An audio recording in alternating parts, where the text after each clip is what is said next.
Hello everybody and welcome to our Walk in My Shoes series for professional advisors. With a slight change to our normal proceedings today, we are once again holding an interview with style virtual event. My name is Sophia and I'm the Director of Membership and Development here at Philanthropy Impact and also your moderator for today's session. This is a 30-minute session and we are taking questions, so please use the chat function to introduce yourself, have your say and pose questions. As always, we ask that you remain respectful to our speakers and to each other. Our chair will do his best to get questions answered, but if he isn't able to, we will also do our best to get them answered offline for you. This leads me to introduce our chair and interviewer today. We welcome the chair of our board, Rennie Hoare, who is partner and head of philanthropy at Hoare & Co. Thank you all for joining us on this Monday afternoon. I will now hand over to Rennie to introduce our guest. Thank you, Rennie. Oh, thank you. And I think an exciting half an hour. And if you do have the option to put some questions in, please feel that you can go for it. It's really exciting to have Danny Kruger MP as our guest and taking this slightly interesting interview format for the Walk in My Shoes series. Obviously, having published a document over the summer talking about the role that philanthropy and charity can play in society, I think it's great to be able to speak to this philanthropy impact audience, and we can really understand the drivers behind this report, as well as the role that we might be able to play. So without further ado, I think it would be terrific just to understand a bit more about the conditions that led you to write this report and what you felt was the catalyst for needing to put this information out there. Okay, thanks, Rennie, and good to be with you. I know a few in the participants list. Very good to be in this company. So, I mean, the conditions, in a sense, I might keep saying this, but I am increasingly convinced that the coronavirus has just, as we all say, accelerated conditions that existed already, and in so doing, it's, I think, for almost everybody, confirmed what we thought already. The sort of confirmation has happened, and what I thought before.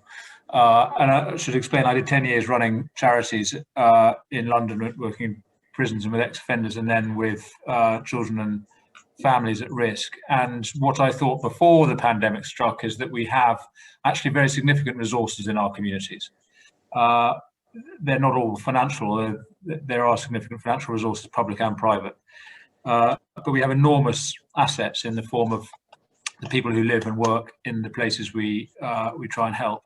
And we should be leveraging the assets of these places and building on the strengths of the people that we want to help. And my sense is that has been absolutely demonstrated in this crisis. Yes, vast amounts of public money had to be found to shore up the economy as well as to invest in frontline healthcare. But the real asset that's been mobilised is people's own time and skills and energy and compassion. And so the occasion for the report was the sense that something remarkable was happening earlier in the summer, and in terms of people stepping up and volunteering locally. Also, crucially, very significant development was the newfound flexibility in the public sector. So the NHS, notoriously fortress-like and bad at collaboration and inflexible, not only demonstrated in terms of its frontline staff this incredible capacity to be heroes, but as a system it suddenly improved as well. And that ran through the public sector right up to the top of government, where procurement was, the Cabinet Office changed procurement rules to enable much quicker purchasing and so on. So all the kind of bureaucracies that people complained about over the years suddenly didn't apply. People were stepping up and volunteering. So the government thought, let's look into this. I was commissioned to write a report on how to take forward this community spirit, both into the recovery phase, but more importantly, I think, into the long-term settlement that we need. So that's what it was about. I think that unifying message of hope is really quite exciting, even during the pandemic, to be seeing things which are useful in terms of driving us to that build back stage is terrific. And when reading the reports, there were a lot of different interdependencies. And when thinking about that and trying to cut through the complexity, do you feel that there's one overarching and unifying concept to it? And how would you explain that in its simplest terms? Thank you for that challenge. I would explain it like this. There's actually two things that I think need to happen, and they're very, very related, but they're in a sense slightly distinct missions. One is to invest in the social infrastructure of our communities. Again, we knew this before. Towns, particularly of so-called forgotten places, left behind places, had been denuded of many of the institutions, the gathering places that make a community strong. And over many years, including recently under austerity, but going back before that, just the way the economy has changed as well as the way public funding has changed. So we need institutions and organizations that provide the infrastructure for our communities. That's old-fashioned stuff like libraries and youth clubs, but it's also, the sort of much more modern institutions, maker spaces, co-working spaces, digital hubs and so on that can strengthen and build a community. That's mission one. Mission two is what I call community power. And I was a Brexiteer, and I believe in the mission of taking back control from Brussels to Westminster. But even more than that, I believe in taking power from Westminster to communities. And actually, I think that was underlying the Brexit vote. And if all we do is bring back power to London, we will have failed those voters. So I think we need to be putting power in the hands of local people, not just through local government. And that's a challenge, because it's the easiest and obvious thing to do is, let's devolve power to local government, and which I do think we very much badly need to do. But more interestingly, and in a more kind of messy way, I think we need to be enabling people to organise themselves to input into the design and even the delivery of public services, and have a far more direct connection with the organisations, the powers, the agencies that affect local life. So we need a kind of bottom-up, organic sort of revolution of empowerment that is not just about empowering town halls, it's actually getting power into the housing communities themselves. So that's what I think people need. That's what we all need. We need institutions of belonging, places we do stuff together with other people, and we need agency and control in our lives. And when thinking about trying to convene people, trying to look at different partnerships, doing it at a local level, there's obviously the ability to focus on an area that people know very well, and so those bits of partnering maybe are quite easy. But I think we've been given a global framework in the United Nations Sustainable Development Goals, and they're very good for coordinating across government, private sector and third sector. Do you feel that they can also have a role in helping to coordinate and mobilise people that might not realise they're acting in a similar space? Yes, and a challenge for us is to both localise, but also, as I've been describing, but also to have some common metrics and policies at a national level in order to enable that localization, so that you can compare like for like, you can ensure there's good accountability for public money if that's going to be spent more under local control and under central control. We need systems that enable this community power.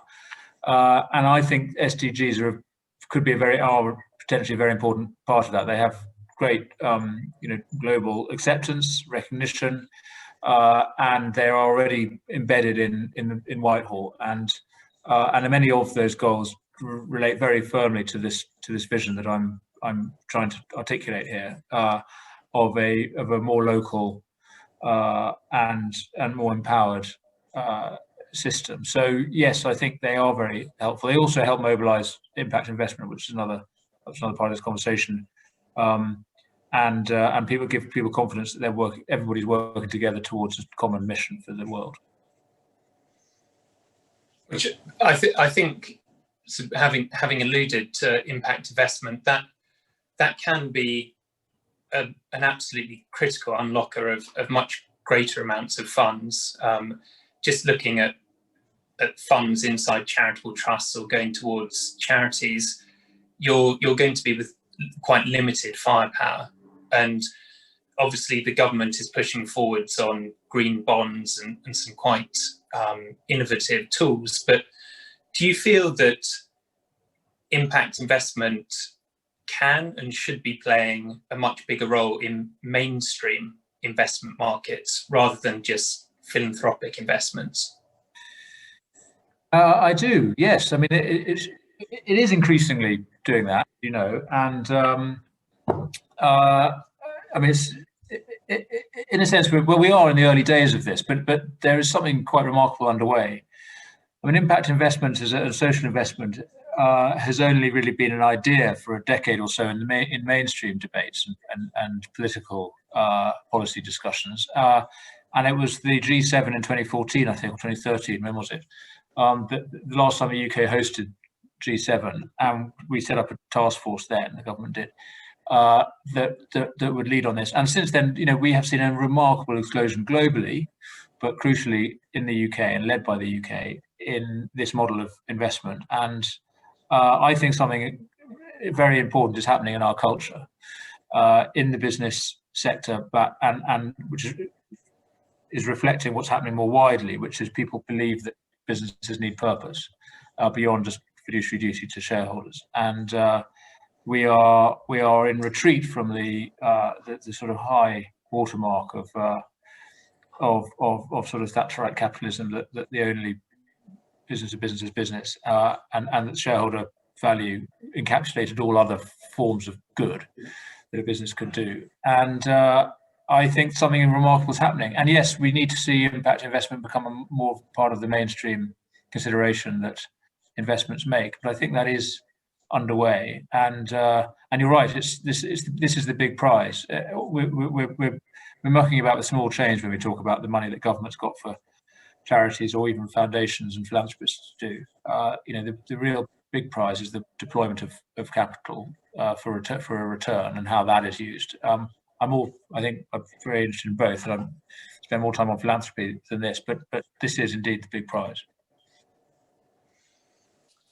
And I think with that, obviously, impact investment necessitates proper measurement and doing things in a way that you can really show that there's an intentional social and environmental return alongside the financial return. And so in this conversation, there's going to be a move to greater metrics. And yet within that, I think the charity sector also needs unrestricted funding, and that can be some of the most powerful type of grants that a philanthropist enables. Do you feel that there's a role for unrestricted funding inside this model that's being proposed? I do. We need a mixed economy for social good, but we need that mixed economy crucially to include commercial capital. So, but that's not of philanthropic funding, unrestricted grants. It doesn't all have to be about return. It doesn't all have to be about outcomes, even if there isn't a financial return attached to that. I mean, I running charities. Obviously, the money you really want is unrestricted, that you can use for core costs, that you can use for innovations that might not work, that you can use to respond to crises that occur. If everything is simply payment by results or paid on outcomes, then your freedom to operate is curtailed. So yes, we do, and I think that's a very helpful balance actually. If we can get back actually to grants as a partner, a corollary of investment, I think we've got potentially a very good mix. And obviously grant money can help seed the sorts of work that can then attract capital that earns a return. Which I think if people are playing with their capital the specialised role that's possible, that has to be better than shifting capital to not be performing as catalytic or risk-taking a role as possible. One question that's come through is around local government pension schemes and pension schemes in general. And obviously that's a huge body of assets that could be allocated. Do you feel a much bigger role that they can play in this impact investment space? Are you envisaging there being a call to action? Yeah. I'd like to. I think so, for what it's worth, and I welcome input on that, and I can, if it would be helpful, try and do some lobbying, because in principle, absolutely, I think that's right. I mean, again, it's part of our general culture about how to what degree we think that money that's invested for a return, which of course pension funds are, that's why they exist, should capital could be deployed for social value, and we need to change the culture to incentivize that. But you know, rules that need to be changed, I think, probably should be. I mean, there's a number of potential raids going on onto in private pension funds at the moment. People thinking about, you know, should that be used for mortgages and, you know, deposits on housing and so on to help people get on the housing ladder. So, but on the public side, yes, I absolutely think we should be doing that, and I'm conscious that some local governments, local authorities think exactly that. So I'll be very open to exploring it and lobbying us if that would be helpful. I think definitely helpful. It's probably one of those people where we need concerted effort and as many actors work pulling in the same direction as possible. And on that vein, obviously there's been great mobilisation of volunteers and grassroots efforts. A question here has asked on, have you seen that flowing through into other areas, particularly high net worth individuals, rising to that challenge and helping? I can certainly answer from my perspective, but whether there's anything you had seen as well. Please do. I mean, I in my report, I cited a fact I got from John Pepin, to the effect that, I don't want to get it wrong, so I'll just bluster until I can find the fact. But anyway, a shamefully small amount of money proportionate to wealth is given by the very rich, and a good chunk of people with significant net worth give no money at all. So, you know, I mean, it's the classic thing that the people with the least give the most as a proportion of income, and that's something that needs to change, in my view. And but just before we went live, I was talking to you and John about this, and he was reporting some very encouraging signs of increased giving by the well-off. So that is exactly what we need to see. But can you tell us what you know? Well, so inside our donor advised funds, the Master Charitable Trust, so set up in 2011, and since its whole lifespan of nearly a decade, 125 billion pounds has been paid out of it to amazing end causes. But of that, since the beginning of March, 56 million pounds has gone out to charities where donors have identified real need and have stepped up to that challenge. So certainly the quantum and addressing it very quickly has been, for me, one of the most heartening things to see, and where people do have resources, that they've moved swiftly, and they've really done that also with considerable amounts. Yeah, well, that is very, very encouraging. And yeah, as I say, I think we're seeing we're seeing an acceleration of trends that were underway already, because, as I was saying, there's I think a growing cultural shift going on in this direction, but the crisis has accentuated that. So that's encouraging. There's and I think it's always important to be asked some more difficult questions as well. I think there's sometimes a belief that what you've put into your report is stuff that the government should be doing anyway. And so pushing it to philanthropists could have two consequences. One is that philanthropists don't step up and help out. And secondly, there's a bit of a backlash around how come it's being left to other people, not the government, to help out in these situations.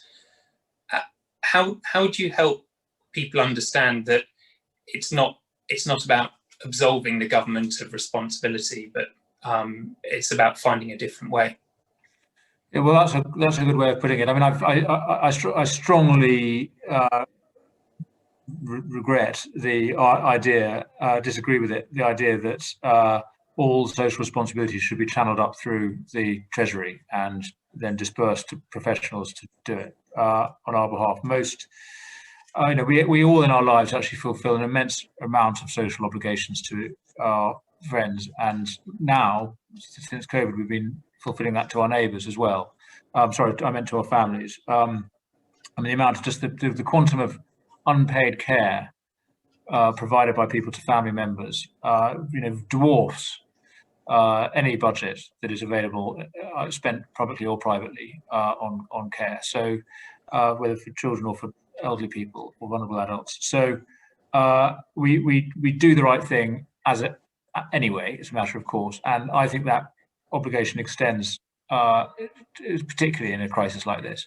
So I never accept that this is just a job for government. And I mean, the recent argument about free school meals or free holiday meals is a very good case in point. I mean, the enormous sense that it was totally wrong to that volunteers and businesses and so on should be helping families who are struggling in the crisis, and that they were only doing that because of this heartless government that wasn't doing it for them. Well, I think it's tremendous that the way communities have stepped up.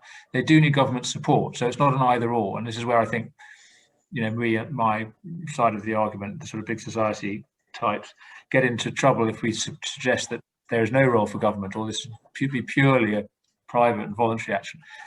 We need systems to work around vulnerable people and families at risk, and that part of that system is the state, local and national. But it is a tremendous thing that people are putting their own skills to work and using their own money, and that on a broader scale. When we talk about investment, again, the places we worried about in our country require investment to flourish. Government is not going to be able to level up these ex-industrial towns. We need capital to be deployed there, but it's going to be capital that doesn't follow the normal quick return, high return, low risk investments that capital likes. We need a different sort of capital, and government has a role to play in enabling and incentivizing that, but mostly it's put down to all of us and the cultural conversation we have, that people decide that that's the right thing, and businesses and investors decide that's the right thing to do with it. So we've all got to play our role. And I think that's again, that's the exciting. It's been great volunteering and mobilization of resources. Do you feel that there are even greater local enablers that need to be put in place to get more volunteering, more of these local organizations established? Yes. So again, thank you. That was an earlier point about we need a national framework that enables this localist dream, and so we need some rules to change. I mean, one idea that was suggested that I put in the report was easier access to charity registration. So you can have a sort of probation period where you don't need to jump through all the hoops to get registered. So a lot of these mutual aid groups that have sprung up all over the place have struggled to operate, to organise, because they didn't have charitable status. And those that want to carry on, and this is an exciting legacy of lockdown, is that many of them, for instance, in my constituency in Devizes, the Devizes COVID-19 support group is setting up its successor organisation called Love Devizes, which is just opening this week, and that will carry on. And that, but to make it easier to do that, we could flex the rules of Charity Commission. I think we need more a national system for managing volunteers and recognising the contribution they've made, so that you can basically have a passport that you can take your record of volunteering, your skills training, your DBS check from one project to another, and charities can more easily find the volunteers with the skills that they need. So that's a national system that I think could be created. And we need money. We need, and I think we should be using the dormant assets that are coming on stream in the coming years. There's billions of pounds there. There's the national fund you may know about, which is the wonderful 500 million quid sitting there doing nothing. It was supposed to pay off the national debt, but it's not going to do that, sadly. So government's going to try and repurpose it, and I think they should repurpose it to this cause of creating social infrastructure. So we need money and we need systems to enable this, absolutely. And there was a question that came through on money, which is, do you also see, in terms of this devolution of power, also a devolution of people being able to, or local authorities being able to tax raise slightly more independently from the central government? Yeah, I mean, that's a part of a very, very broad question about devolution and where power relies. I mean, yes, absolutely, I do think that. I think and increasingly councils are now becoming self-funding anyway. Obviously, to have quite large transfers, we need that because it's a place with a low tax base that you need that need the investments. But yes, I think so. I mean, I'm a localist. I regret the centralisation that happened sadly under Conservative government in the 80s, when local government was largely disempowered because of loony left council leaders. But I think we should expose loony left council leaders to the forces of democracy. And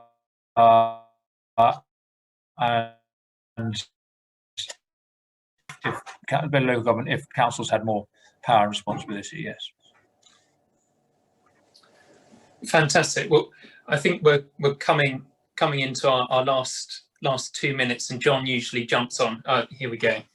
Okay, thank you. Danny, that's really great of you to join us and to share a lot of what's going on.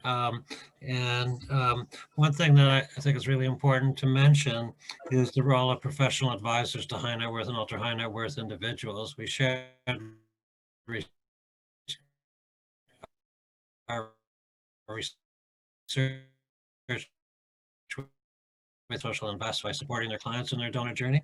So I think that's really important to mention. And maybe one other little thing about tax reliefs and a need for some innovation, such as the charitable remainder gift. But I want to really thank you for joining us and sharing your thoughts, and to Renee for chairing this.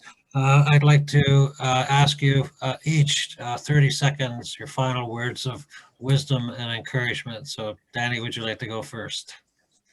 Well, I see Mary Rose Gunn is here, so that's good. I can, my word of encouragement is to call people's attention to the four which she leads, which in a sense represents this revolution that's happening. You know, they basically get professional people to work directly with charities to help them raise money, to cutting out all the bureaucracy and duplication of form filling of charitable applications. I mean, a big part of the change needed is to enable money to flow more easily, money that's intended for the front line for charities, to flow more easily. And the four is just the most brilliant innovation to enable that. So there's our sector is changing in the most exciting and positive way as at the moment. And I just really hope government gets behind it and supports that. That's good. Renee, your final words of wisdom. Oh, before any wisdom, I just want to say a huge amount of thanks. It's been terrific to have this conversation.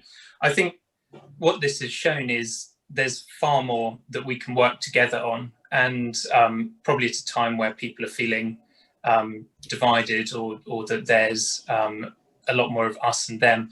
Actually, this has been really heartening to hear, and not only is it possible, but it really is the time to do it. And so, yeah, a really exciting and energizing half an hour, and I thank you for that, Danny. Thank you. Also in the audience, there are some people from the Beacon Collaborative, which are philanthropists trying to achieve the same ends as all of us. So all of us working together, as you say, is really good. Thank you very much. Sophie, over to you. Yeah, thank you, Rennie and Danny, for a really interesting discussion. And to all of you that contributed with thoughts and some really great questions, thanks a lot. Following on from this, we will be back with Walk in My Shoes next Monday, discussing sustainable investment goals with a great panel, so look out for the invite very soon. We're also back this coming Wednesday at 4:30 p.m. GMT with an event on donor advised funds, where you can hear from many of the current providers in the UK firsthand to discover how they can support your clients in their impact journeys.